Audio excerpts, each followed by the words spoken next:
Koprinda ke perizinan.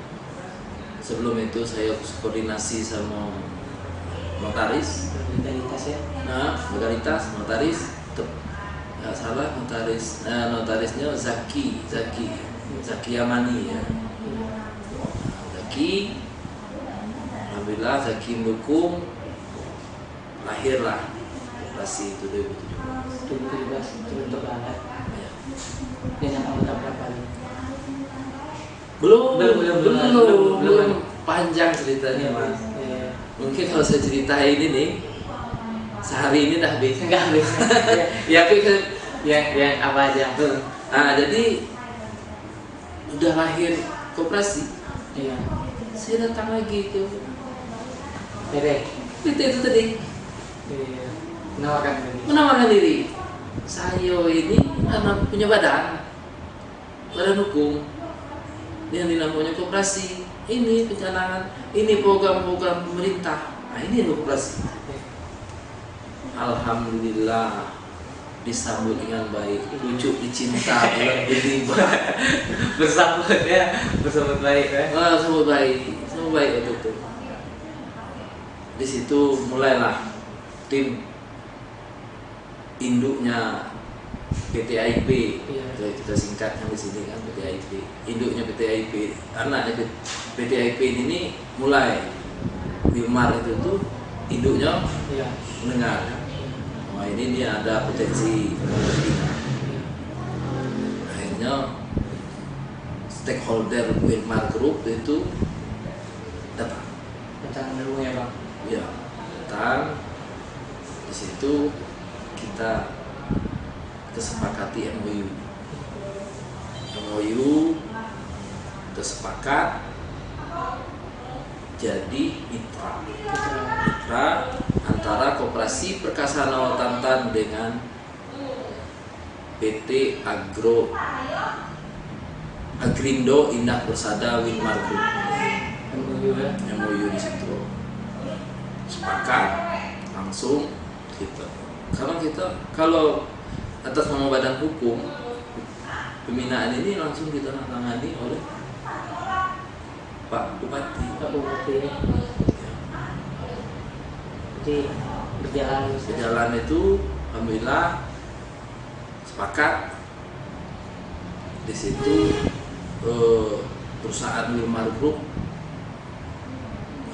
kesepakatan di situ kita mengambil sawit berkelanjutan untuk dari ISPO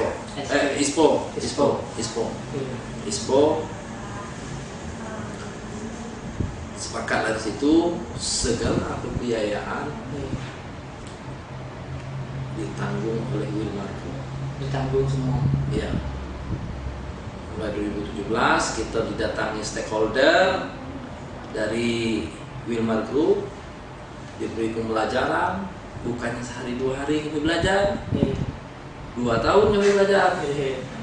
Setiap bulan didatangi oleh stakeholder Wilmar tentang legal, standar operasionalnya, semua SOP apa tentang mulai dari legal sampai dengan penanaman, pemeliharaan, sampailah pengiriman, semua kita diajari semua. 2018 kalau nggak salah kita mulai masuk audit. Nah, pihak Wilmar mendatangkan tim sertifikasi,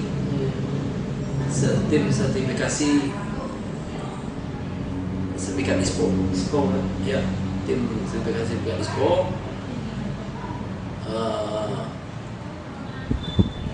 Tim sertifikasi ISPO itu kalau boleh dikatakan universitas lah. Jadi kita diaudit oleh tim sertifikasi ISPO itu di bawah naungan Dirjen Perkebunan Sawit itu. Dirjen Perkebunan Sawit, Kementerian. Jadi membuat hasil, kita audit 1, audit 2, alhamdulillah kita layak. Tidak ada zero, tidak ada temuan. 2019 kita dinobatkan mendapatkan sertifikat ISPO. Sertifikat ISPO 2019. Satu-satunya di Jambi di Merangin. Jambi. Seprovinsi Jambi pemirsa yang dapat sertifikat dari ISPO yaitu Koperasi Terpesona Alukanta. Siap. Luar biasa ini di bawah kepemimpinan Pak Manajer Brika. Oh, jadi dapat penghargaan itu Bang ya? Ya dapat sertifikat. Suatu sertifikat dari tim sertifikasi yang dibentuk oleh pemerintah. Momen waktu itu hari perkebunan nasional. Tidak salah 10 Desember. Itu penyerahan. Ya, di Jakarta. Iya, di Malang. Di Malang. Ada bangga, ada gelisah, ada sedih, macam-macam campur baur. Tapi kita tetap semangat. Apa yang merasakan ketika mendapatkan sebuah penghargaan Di saat itu ya, memang kita berjuang dari hati nurani, kita berbuat, kita tunjukkan kita bisa. Kita walaupun kita dari kampung, walaupun kita dari sebagai anak petani, kita bisa. Di situ ada kebanggaan, ada sedih, ada rasa haru. Kalau saya cerita bangga, jelas kita berdiri di depan menteri, berdiri di depan Direktur Jenderal Perkebunan. Di situ kita berdiri, merasa kebanggaan bagi kita. Ada sedihnya. Sedihnya di mana? Sedihnya itu kita tidak ada perwakilan gitu dari sini. Saat dipanggil, Gubernur Jambi, Gubernur Pekanbaru, Medan, provinsi-provinsi lain orang diwakili semua sama gubernur, sama bupatinya juga. Abang sendiri? Kami sama ibu ketua koperasi. Iya. Itu sedihnya sampai Sedih rasanya. Tapi itulah, kita tidak menyuruh, kita tunjukkan kita mampu. Kita mampu, walaupun tetap dinas mendukung kita, tapi kalau suatu keberhasilan itu kalau kita tidak berjuangkan sendiri tidak ada hasil. Dinas tetap, tapi dengan keterbatasan juga mungkin. Itu perjalanan dari sebuah cerita dari abang membangun sebuah koperasi tadi kan? Iya, koperasi. Nah, setelah itu dapat sertifikat ISPO, momennya di hari perkebunan, mulai kita sudah punya ilmu, kita sudah punya berbadan hukum, wadah. Program-program pemerintah itu sangat banyak, program pemerintah. Jadi pemerintah itu sebenarnya bagus sekali, karena mau memberi program itu orang-orang kita ini nggak ada pertama nggak ada wadah, tidak terdaftar. Kalau koperasi kita ini petaninya kita daftar melalui pertanian, dinas pertanian, daftarkan sampai ke kementerian. Nama-nama anggota koperasi kita sudah terdaftar. Jadi memang orang pusat itu melihat, oh ini kan pemerintah itu kan memberi suatu program, memberi suatu bantuan, memberi suatu bantuan lah pada intinya. pasti dikenal. Iya. Ya kalau Pak BMK ini kan, kalau tidak punya kebun, belum didaftarkan, apa mau pemerintah ngasih ya? Nah, mau karena udah terdaftar. Nah, disitulah. Kalau aku bilang program pemerintah sudah terdaftar, itu banyak dihadiahkan. Hadiah. Salah satunya ini program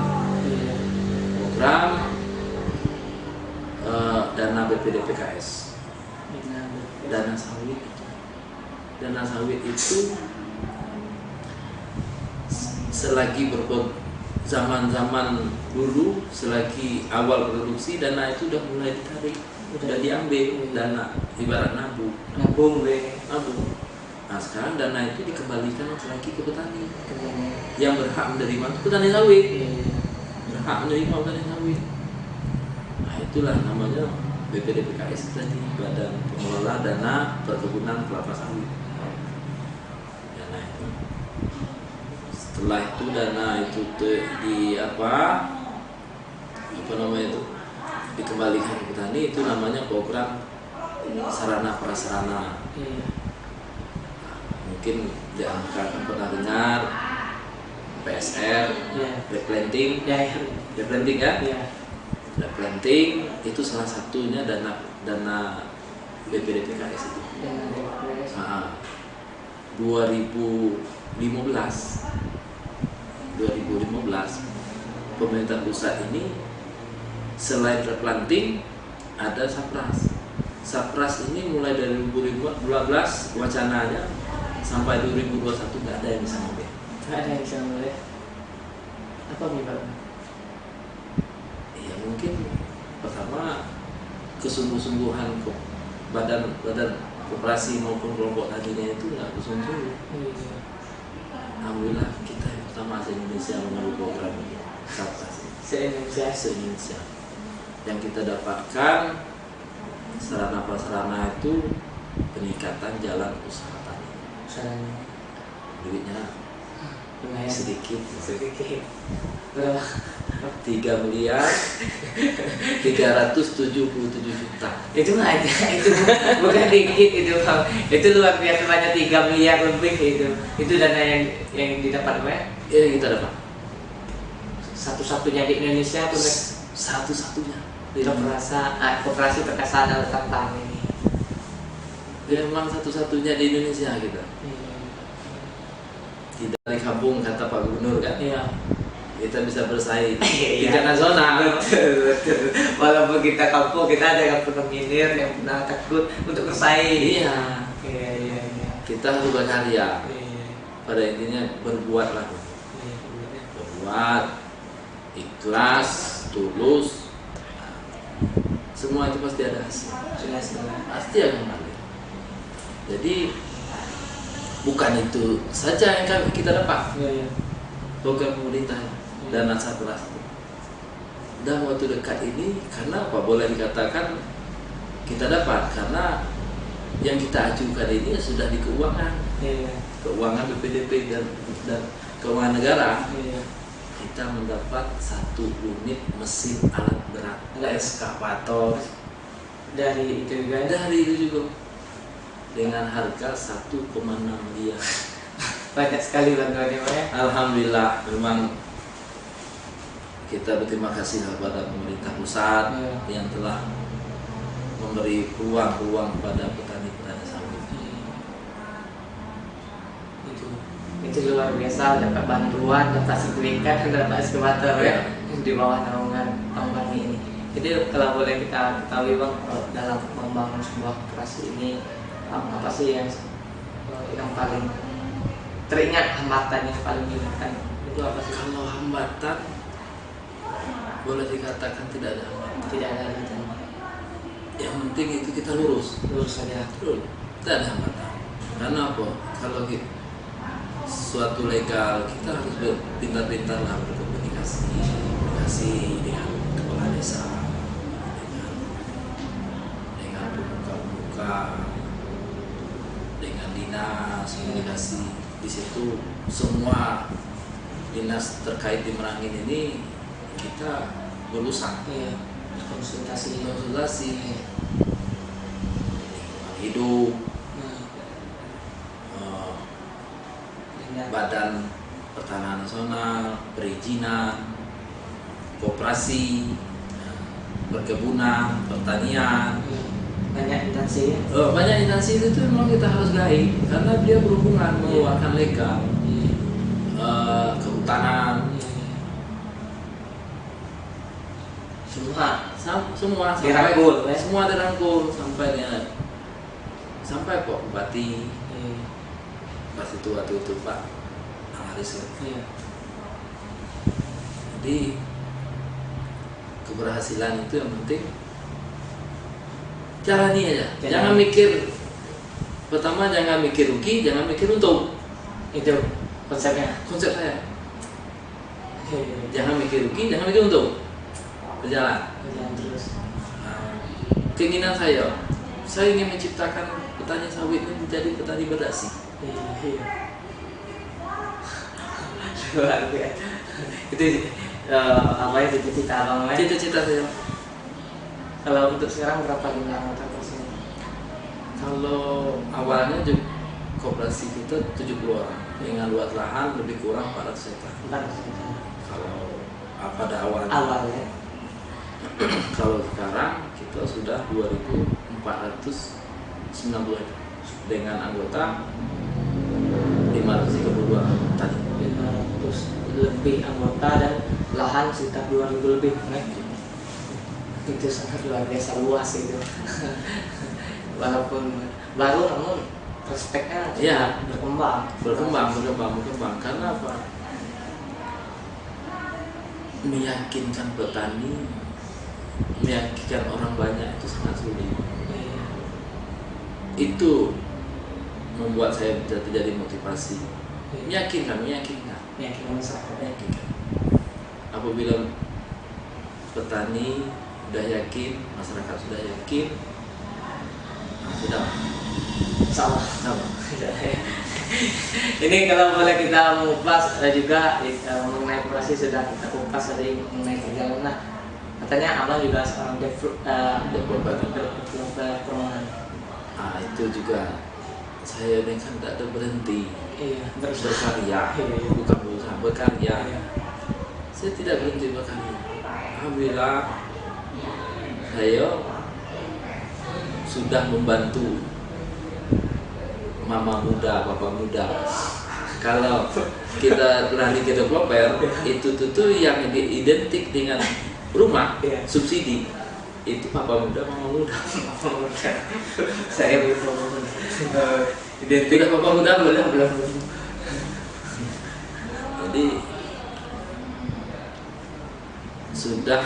kami sudah menyalurkan membantu masyarakat yang tidak mempunyai rumah, program, dan lagi saya ini sudah membantu pemerintah juga menyalurkan rumah subsidi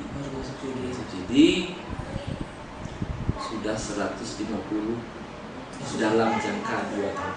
150 dalam jangka 2 tahun. Udah terlalu ya. Dan jangka 2 tahun. Di situ kita kerjasama, trik teknik yang kita kembangkan. Dan lain tidak bukan juga kita yaitu merangkul semua.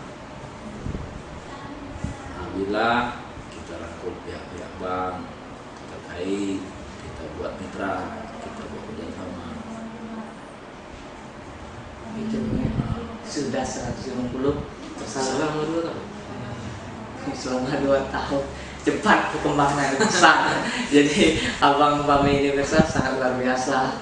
Menurut di mata kita sudah manajer koperasi, masa developer, anggota. Nah, kita di sesi closing ini kita juga ingin bertanya sama Bang Pami ini, kepengen nggak untuk bisa berkarya atau berbuat untuk masyarakat banyak di Kebupatan ini? Niat saya dari hati kecil saya memang ada. Ya. Kenapa saya bercerita seperti itu? Kalau untuk saya menyelamatkan diri saya sendiri, keluarga saya, keluarga anak, istri saya maupun keluarga dekat saya sudah lebih. bukan saya sombong karena apa, saya sudah lebih. Iya. Saya ikhlas, saya ingin berbuat untuk orang lain. Benar banget. Pokoknya bisa membantu masyarakat Iya. ya. Ya. Kalau untuk diri saya mungkin saya tidak perlu cerita lagi. Apakah itu Nantilah, nanti ada gebrakan-gebrakan yang kita pikirkan untuk masa depan. Pada intinya saya berbuatlah untuk orang lain. Biarlah masyarakat umumnya yang menilai saya apakah saya layak atau tidak. Tinggal lagi Masyarakat lah ya. Jelas jalani dulu, Jalani, berbuat, menilai saya apakah saya layak atau tidak. tinggal lagi masyarakat aja. Masyarakat lah ya. Jelas jalani dulu, Jalani, berbuat, ikhlas, tulus. Saya bukan janji. iya. Saya nggak mau janji apa-apa. Dari Itu awal. obrolan inspiratif kita di episode kali ini dengan Bang Fahmi, seorang pengusaha sukses di Kabupaten Merangin, yang sudah kita intip mengangkat dari sebuah karir, juga seorang anak petani dari bawah hingga sekarang sudah sukses. Untuk itu kita akan minta Bang Fahmi untuk bisa memberi motivasi kepada pemirsa ICP, kepada generasi milenial supaya kunci sukses itu seperti ini loh. Motivasi saya singkat-singkat saja. Motivasi saya berbuat, selalu berbuat. Jangan mencari keuntungan, jangan mencari untung rugi lah. Jangan mencari untung rugi. Berbuat, setiap kita melakukan sesuatu, Tuhan tidak tidur, Tuhan itu selalu diberi hasil yang memuaskan lah. Yang penting motivasi saya selalu berbuat. Itu aja Bang ya. Itu aja motivasinya. Oke pemirsa, luar biasa kunci sukses dari Bang Fahmi ini selalu berbuat, jangan pernah memikir rugi untung, yang jelas selalu berbuat aja. Selalu berbuat. Mungkin hanya itu yang bisa kita intip. Kalau ada kata-kata saya yang kurang berkenan, kurang enak didengar, saya mohon maaf dan saya akhiri dengan wassalamualaikum warahmatullahi wabarakatuh.